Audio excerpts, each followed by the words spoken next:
ఒకవైపున సిక్కులని మిగతా పబ్లిక్‌కి దూరం చేయడం కోసం, అంటే సిక్కులని హిందువులకి దూరం చేయడం కోసం కుట్రలు చేస్తా ఉంటుంది పాకిస్తాన్. అదే సందర్భంలో అదే సిక్కులకి సంబంధించిన ఆస్తుల్ని దోచుకోవడానికి ప్రయత్నిస్తుంది ఇక్కడ వక్ఫ్. ఆ వ్యవహారానికి సంబంధించి ఢిల్లీ వక్ఫ్ బోర్డు పిటిషన్ సుప్రీం కోర్టు కొట్టివేసిన అంశం ఇది.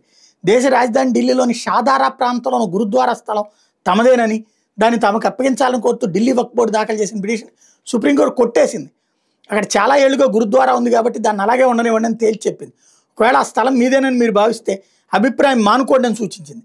షాదారా గురుద్వారా స్థలం మసీద్ తకియా జబ్బర్ షాకి చెందుతుందని పేర్కొంటూ ఢిల్లీ వక్ఫ్ బోర్డు తొలుత ఢిల్లీ హైకోర్టులో పిటిషన్ దాఖలు చేసింది.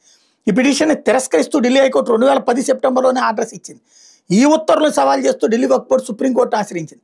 పిటిషన్ దాఖలు చేసింది. దీనిపై జస్టిస్ సంజయ్ కరోల్, జస్టిస్ సచిచంద్ర శర్మలతో కూడా సుప్రీంకోర్టు ధర్మాసనం బుధవారం విచారణ చేపట్టింది.